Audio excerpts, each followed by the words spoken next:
আসসালামু আলাইকুম।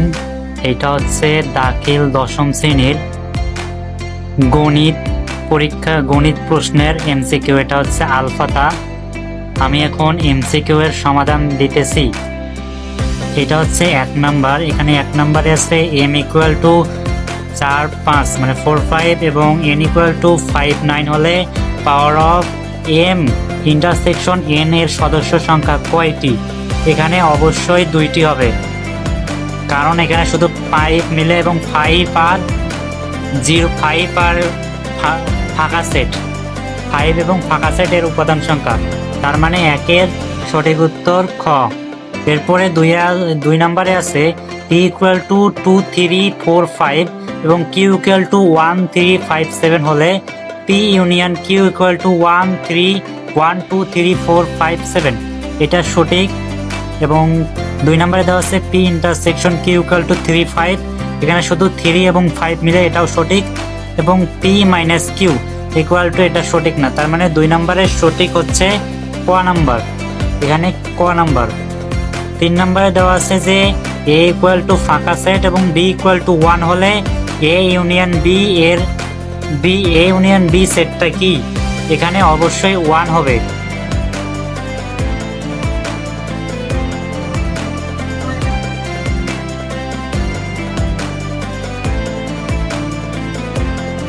এরপরে 4 নাম্বার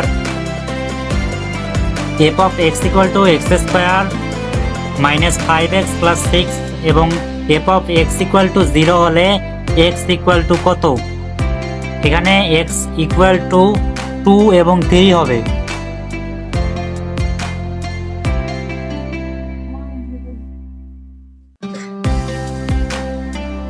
পাঁচ নম্বরে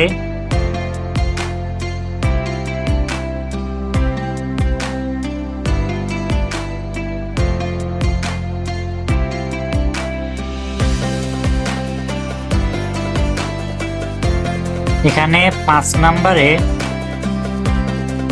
কোনো বহুপদী f of x K 2x plus 1 দ্বারা ভাগ করলে ভাগশেষ থাকে হচ্ছে এখানে ঘ নাম্বার।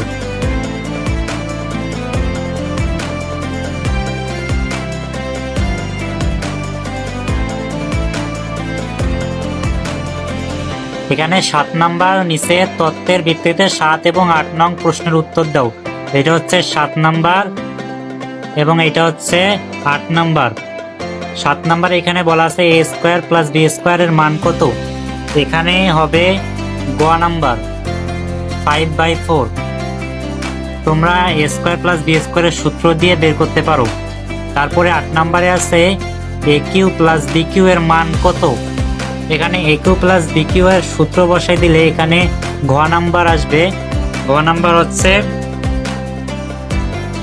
এখানে ঘ নাম্বার আসবে। জ্যামিতিক উপপাদ্য প্রমাণে সাধারণত কয়টি ধাপ থাকে? এখানে হবে 4টি, সাধারণত 4টি ধাপ থাকে। তোমরা গণিত বইয়ের 117 পেজে এই তথ্যটা দেখতে পাবে। নিচের কোন যুগল কোণ দ্বারা সমদ্বিবাহু ত্রিভুজ আঁকা যাবে? এটা ক নাম্বার, কারণ 2টা কোণের সমষ্টি 3টা কোণের সমষ্টি 180 ডিগ্রি হলে শুধু ত্রিভুজ আঁকা যাবে। একটি ত্রিভুজ আঁকার জন্য প্রয়োজন 2টি বাহু, এদের অন্তর্ভুক্ত কোণ, এটা সঠিক। 3টি বাহু, এটা সঠিক। এবং 2টি কোণ ও কোণ সংলগ্ন একটি বাহু, এটা সঠিক নয়, তার মানে 11-র ক।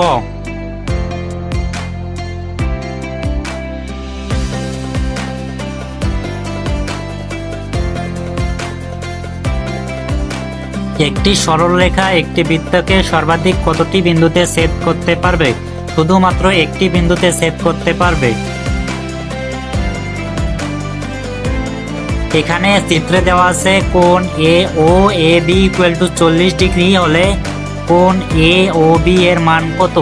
এটা অবশ্যই 60 ডিগ্রি হবে, কারণ এখানে 60 ডিগ্রি হবে, কারণ এ কোণটা যদি 40 ডিগ্রি হয় এবং ডি কোণটা সমকোণ, তাহলে 40 এবং 90 এখানে 180 পূরণ করতে 60 বাকি থাকে, তাই জন্য এখানে বাকি কোণটার মান 60 ডিগ্রি। এখানে এ বি এর মান কত? এখানে এ বি এর মান বের করতে পিথাগোরাসের উপপাদ্য ব্যবহার করতে হবে। প্রথমে এ ও এবং ওডির দ্বারা এডির মান বের করলে এডি দ্বিগুণ করে দিলে এবির মান বের হয়ে যাবে। এবির মান হচ্ছে 6 সেন্টিমিটার। পি কিউ আর সমবাহু ত্রিভুজের পরিকেন্দ্র ও হলে 2 অফ কিউ ও আর কত? এটা হবে 240 ডিগ্রি। অর্ধবৃত্ত অপেক্ষা ছোট চাপে অন্তর্লিখিত কোণ শুধুমাত্র স্থূল কোণ।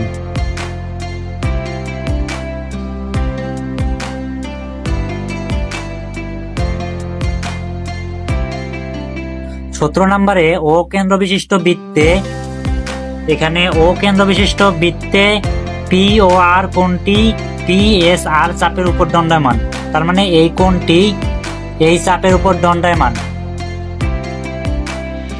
এটা সঠিক। আবার P Q R equal to half of P O R, তার মানে এই কোণটা এই কোণের অর্ধেক, এটাও সঠিক। এবং পি কিউ আর প্লাস পি এস আর 90 ডিগ্রি, এটা কখনোই সম্ভব নয়। tan a ইকুয়াল টু 4/3 হলে sin a ইকুয়াল টু কত? এখানে তোমরা tan a ইকুয়াল টু লম্ব বাই ভূমি এবং sin a ইকুয়াল টু লম্ব বাই অতিভুজ দ্বারা বের করতে পারো। এখানে পিথাগোরাসের উপপাদ্য সাহায্য নিতে হবে। 18 নম্বরের অ্যান্সার হবে 4/5।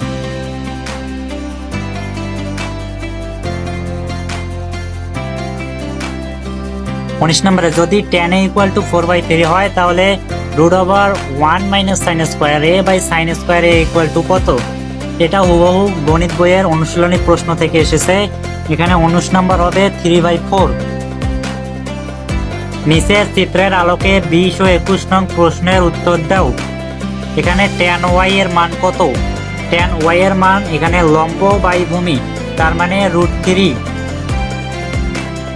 এটা পিথাগোরাসের উপপাদ্য দ্বারা বের করলে এখানে √3 আসবে।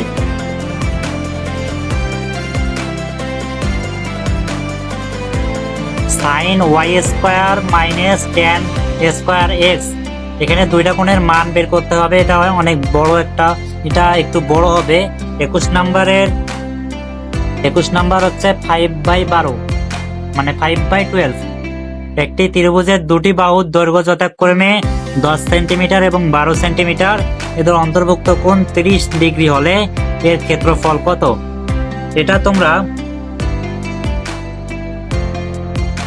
মানে দুইটা বাহু একটা কোণ যে ক্ষেত্রফল আছে সেটা বের করতে পারো। হাফ অফ বাহু দ্বয়ের গুণফল ইন্টু সাইন কোণ, সাইন এ বা কোণ, এখানে এটা দিলে 60 ডিগ্রি আসবে। 22 গ।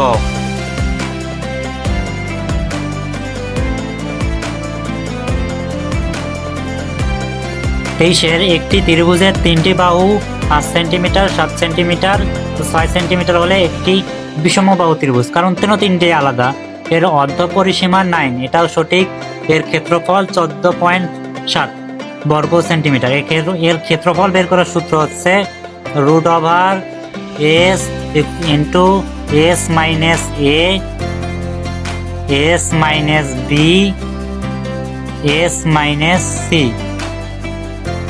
এটা হচ্ছে এর ক্ষেত্রফল বের করার সূত্র। এটা দিয়ে এর ক্ষেত্রফল বের করলে 14.7 বর্গ সেন্টিমিটার আসবে, তার মানে এটা তিনটাই সঠিক। সুষম পঞ্চভুজের শীর্ষে বিন্দুতে উৎপন্ন কোণ হচ্ছে 108 ডিগ্রি। তোমরা এটা n/2 ইন্টু 180 ডিগ্রি ভাগ n, এই সূত্রটা দ্বারা বের করতে পারো যে কোনো বহুভুজের। একটি বর্গের পরিসীমা 36 মিটার, এর একটি কর্ণ দৈর্ঘ্য কত? এটা অবশ্যই 9√2 হবে,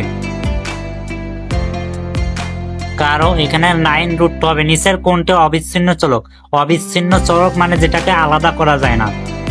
যেটা আলাদা করা যায় না, যেটাকে শুধু 1.1 1.2 এভাবে গণনা করা যায়। এটা হবে দৈর্ঘ্য। অভিজ্রেখায় এক্স অক্ষ বরাবর থাকে শ্রেণীর উচ্চ সীমা।